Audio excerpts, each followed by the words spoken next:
Investors common mistake. ये तो दोस्तों जिस तरह आप जानते हैं 2025 जो है वो ईयर क्लोज हुआ है। अब 2026 की जो है वो स्टार्टिंग है। इसमें काफ़ी ऐसी कंपनीज है जिनके क्वार्टरली रिजल्ट्स है, जिनके जो वो ईयरली रिजल्ट्स जो है वो कंपनी अनाउंस करेगी।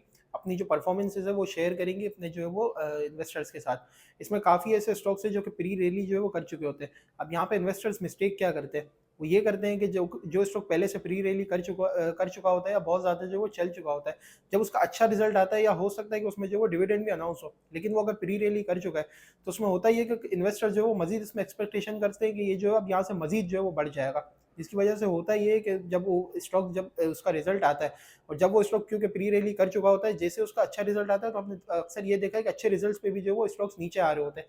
उसकी वजह यही होती है क्योंकि वो पहले से ही जो प्री रैली जो है वो कर चुका है। तो इसमें आपको करना ये है कि प्री रैली हो चुकी है और उस स्टॉक का अगर जो है वो रिजल्ट अच्छा आता है तो कोशिश ये करें उसमें एहतियात करें, उसमें जो है वो एक अगर आपको मौका मिले तो एक अच्छी जगह पे जो है उसको सेल करें। और अगर बुरा रिजल्ट आता है या कोई खराब जो है वो इसमें न्यूज़ होती है तो फिर तो वो ज़ाहिर बात है उसमें जो वो प्रेशर रहता ही है। लेकिन अगर वो कोई स्टॉक जो है वो चला ही नहीं है और उस स्टॉक की जो है वो एक अच्छी न्यूज़ आती है, उसमें आप बेशक चांस ले सकते हैं। अगर प्री रैली वाला स्टॉक है और बहुत ज़्यादा जो है वो बढ़ चुका है और फिर अच्छी न्यूज़ आ रही है तो एहतियात करनी चाहिए। ये कुछ स्टॉक्स की जो है वो लिस्ट आपके सामने शो हो रही होगी। इसमें 26 जनवरी 2026 इसकी जो है वो कुछ बोर्ड मीटिंग्स है उस डेट को, वो आपकी लिस्ट स्क्रीन पे शो हो रही है। इसके अलावा जो 27 तारीख है उसकी भी लिस्ट आपके सामने जो है वो शो हो रही होगी।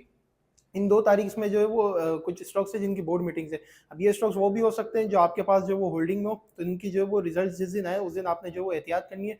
कोशिश ये कीजिएगा कि जहाँ अच्छा मौका मिले वहाँ जो वो सेलिंग करनी चाहिए अगर वो स्टॉक्स प्री रैली कर चुका है। तो अगर नहीं की हुई तो कोशिश ये करें कि उसमें जो वो आप चांस ले सकते हैं, उसमें कोई जो वो आपको इश्यू नहीं होगा। ये कुछ स्टॉक्स की अपडेट्स थी जो कि आज मैंने आपके साथ शेयर करी। इसी तरह की और अपडेट्स के लिए आप जो है मुझे इस चैनल को भी सब्सक्राइब कर सकते हैं। साथ ही मुझे जो वो नीचे आपके पास नंबर शो होगा, इस नंबर पर मुझे कांटेक्ट कर सकते हैं ताकि आप भी जो है वो इसी तरह की अपडेटेड वीडियोस से जो है वो फ़ायदा उठा सकें। ठीक है जी, शुक्रिया। समीर मलिक, अल्लाह हाफ़िज़।